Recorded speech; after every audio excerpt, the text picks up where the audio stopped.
بسم اللہ الرحمن الرحیم۔ آج ہم اردو کی ریڈنگ کریں گے۔ ترکستان کے ایک شہر کا نام فاراب ہے۔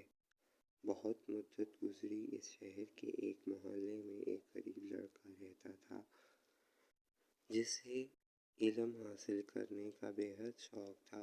دن کو وہ اپنے استاد کے ہاں جا کر سبق پڑھتا اور جب رات آتی تو وہ دن کا پڑھا ہوا سبق یاد کرتا اور اس وقت تک نہیں سوتا تھا جب تک کہ سبق پوری طرح یاد نہیں ہو جاتا۔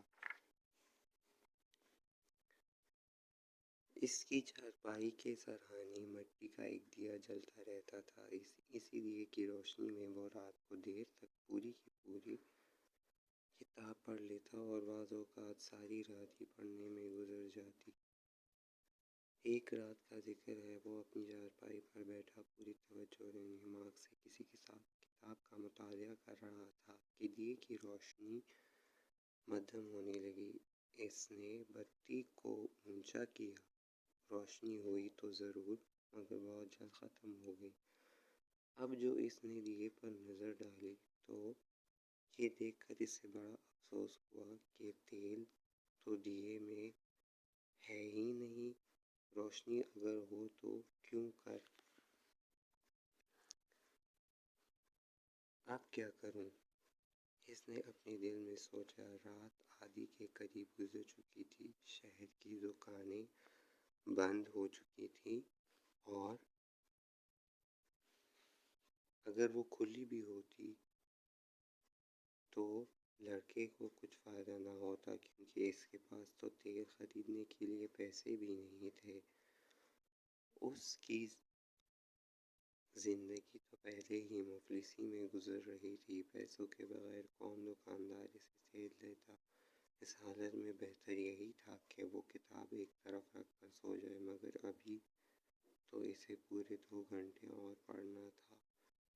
وہ 2 گھنٹے کس طرح ضائع کر سکتا تھا اور پھر دوسرے دن بھی اس کے پاس کہاں سے پیسے آ سکتے تھے؟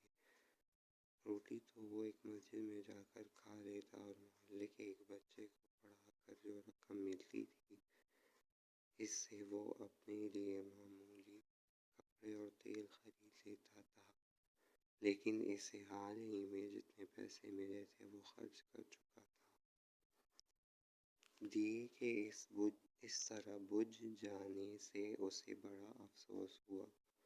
وہ اپنی کوٹری سے نکل کر دروازے پر آ بیٹھا۔ رات کا اندھیرا ہر جگہ چھایا ہوا تھا، کہیں کوئی چراغ جلتا ہوا دکھائی نہیں دے رہا تھا، سب لوگ آرام کر رہے تھے۔ اتنے میں اس کی نظر روشنی کی ایک ننھی سی لکیر پر پڑی جو شاید دور کسی دیوار پر دکھائی دے رہی تھی۔ اسے دیکھتے ہی اس کے دل میں خواہش ہوئی کہ کاش یہ روشنی اس کے گھر میں ہوتی۔ روشنی دیکھ کر وہ اٹھ بیٹھا اور یہ معلوم کرنے کے لیے کہ یہ کہاں سے آ رہی ہے، ادھر قدم اٹھانے لگا جدھر سے روشنی آ رہی تھی۔ اپنی کتاب وہ ساتھ ہی لے آیا تھا تاکہ موقع ملے تو اسی روشنی میں کتاب کا باقی حصہ پڑھ ڈالے اور پھر واپس آ جائے۔ کچھ دور جا کر اس نے دیکھا کہ وہ روشنی ایک قندیل میں سے نکل رہی ہے جو محلے کی چوکیدار کے ہاتھ میں تھی۔ اس نے چوکیدار سے بڑے ادب کے ساتھ کہا، جناب اگر آپ اجازت دیں تو میں قندیل کی روشنی میں کتاب پڑھ لوں۔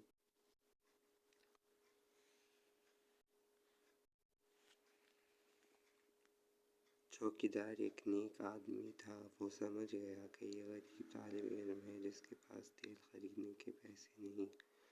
بولا، ہاں بیٹا پڑھ لو، میں تھوڑی دیر یہاں بیٹھوں گا، تم بھی بیٹھ جاؤ۔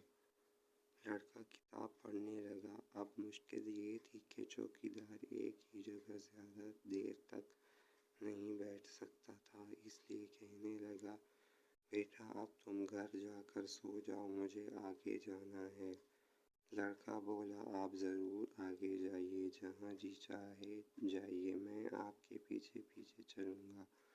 چوکی چوکیدار قندیل اٹھا کر آگے آگے چلنے لگا اور لڑکا پیچھے پیچھے۔ اس طرح مطالعہ کرنے میں اسے بڑی مشکل پیش آ رہی تھی، لیکن اس نے ہمت نہ ہاری۔ وہ صبح 4 بجے تک پڑھتا رہا اور پھر چوکیدار کا شکریہ ادا کر کے گھر چلا گیا۔ دوسری رات بھی یہی واقعہ ہوا۔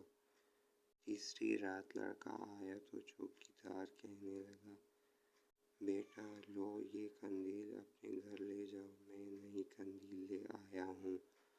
لڑکے نے یہ سنا تو اسے اتنی خوشی ہوئی جیسے بہت بڑا خزانہ مل گیا ہو۔ وہ قندیل اپنی کوٹری میں لے آیا اور اطمینان کے ساتھ اپنے کام کرنے لگا۔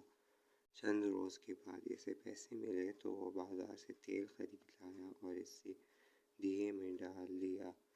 کئی دن گزر گئے اور پھر کئی سال۔ لڑکا جوان ہو گیا۔ جیسے جیسے اس کی عمر بڑھتی چلی جاتی تھی، اس کا علم بھی بڑھتا جاتا اور پھر ایک دن ایسا آیا کہ وہ اپنے وقت کا سب سے بڑا استاد بن گیا۔ بڑے بڑے عالم فاضل لوگ دور دور سے اس کے پاس آتے اور اس سے علم حاصل کرتے تھے۔ وہ علم کا ایک ایسا دریا بن گیا جس سے علم کے پیاسے اپنی پیاس بجھاتے رہتے تھے۔ جانتے ہو بچوں یہ کون تھا؟ یہ تھے ابو نصر فارابی۔ فارس کے اس عظیم مسلمان فلسفی اور سائنسدان کی وفات کو کئی برس گزر چکے ہیں، مگر ان کی عزت و عظمت میں کوئی فرق نہیں آیا۔